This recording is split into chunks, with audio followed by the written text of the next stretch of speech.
The average person is said to spend 15 minutes in the bathroom. Why not take advantage of that time and learn something new? Presenting the 15-minute podcast on weird facts, crazy details, and funny particulars that you'll be able to enjoy while you're taking a on your free time. Welcome to The Shit with Sam Butler. Welcome to another episode of The Shit Podcast. I'm your host, Sam Butler. I want to thank everybody for joining me. Thanks to Los Cagadienses for always supporting the channel on Facebook and on YouTube. Please like, subscribe, and hit the notifications bell. We appreciate all your comments. I'm very excited to talk about today's topic because it's something that is near and dear to my heart. As many of you know, I grew up in construction. I've been working in construction since age 12.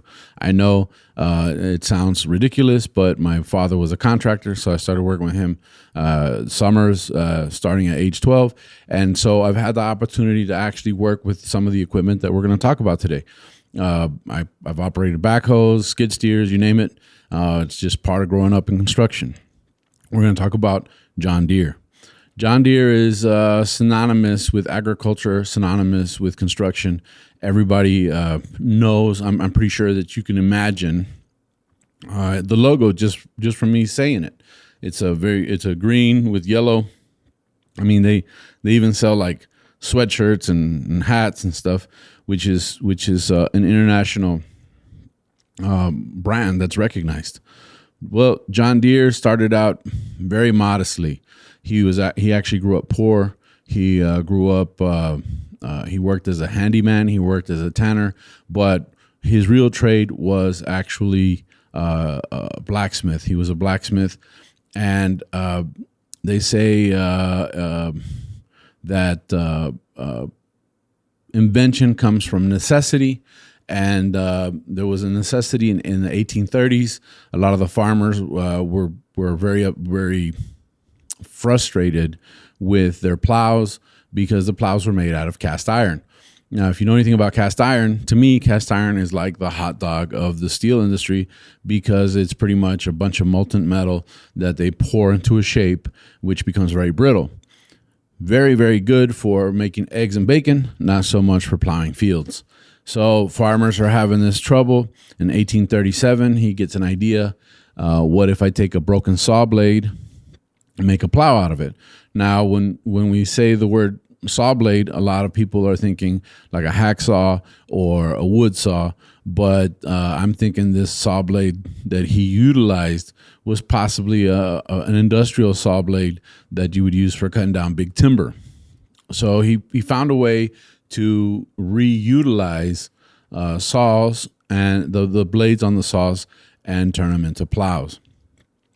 He did this, and it was a hit. Farmers wanted plows made by John Deere, and it said that he made about 40 of these plows in a 3-year time frame, which a lot of times makes me wonder how much a plow cost back in the 1830s. It seems like pretty expensive because he only made 40 of them.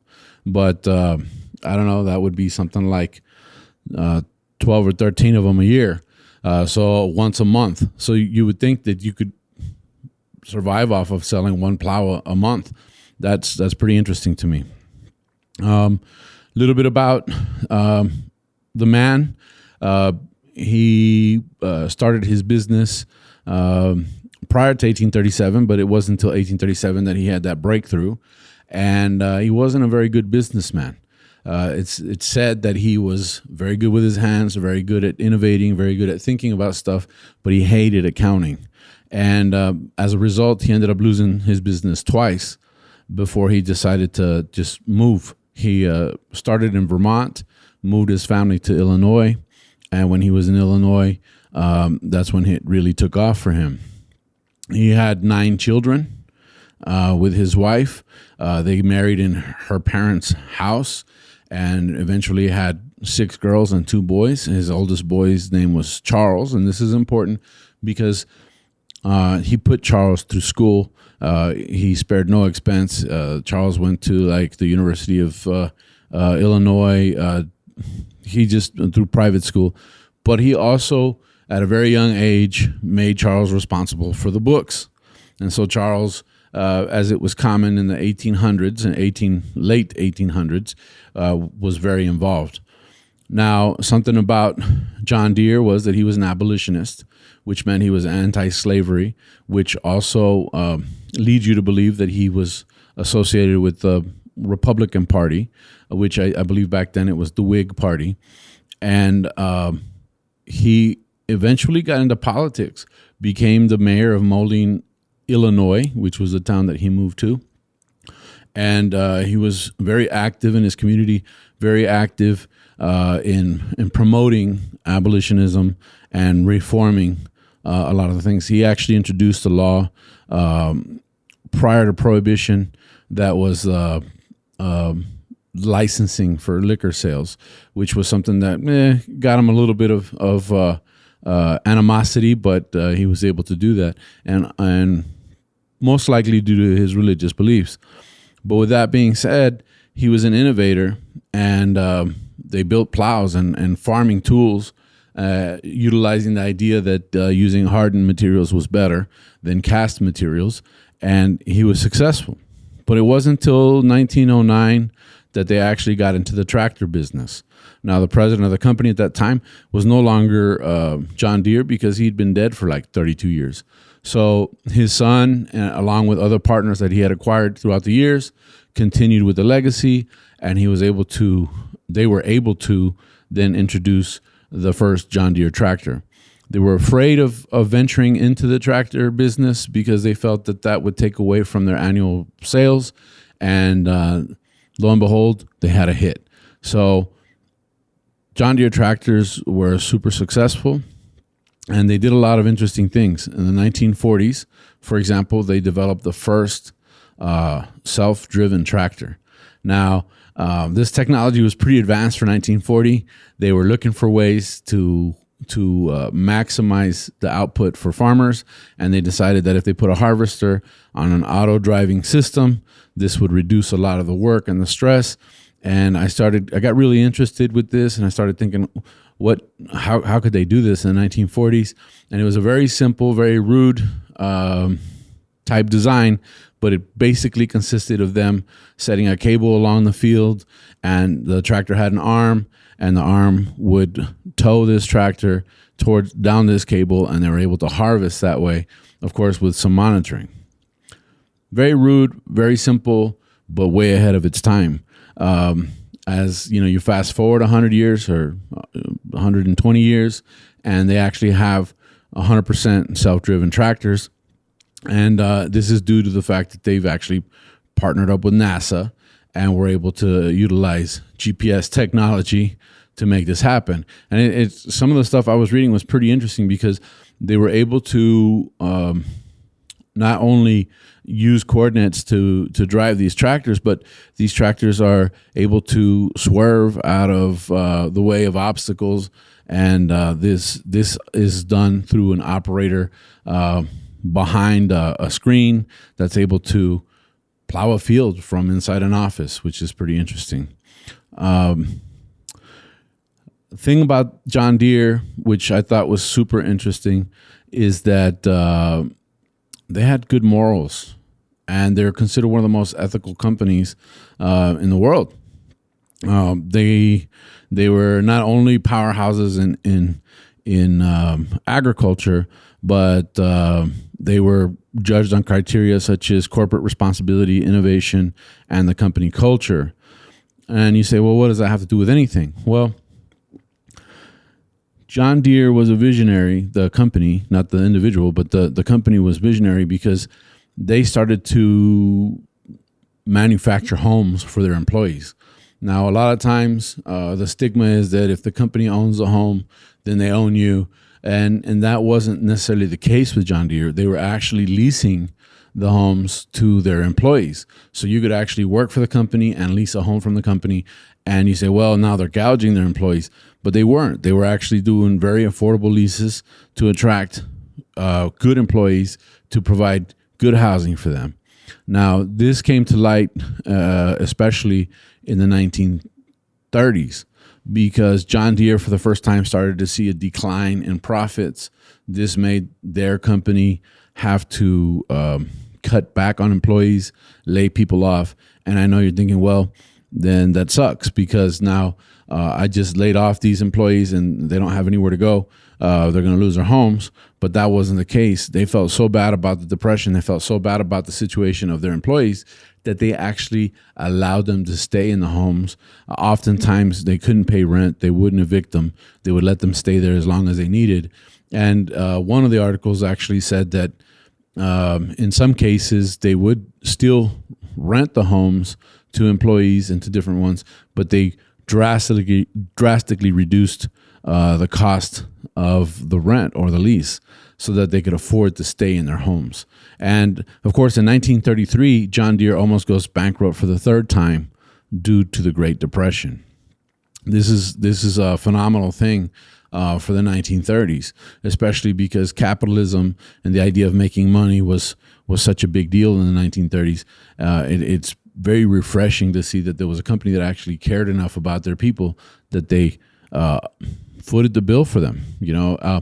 They also allowed them to keep their insurance, which to me was amazing because there's companies in 2022 that don't provide insurance for their employees, but they did, and that's interesting.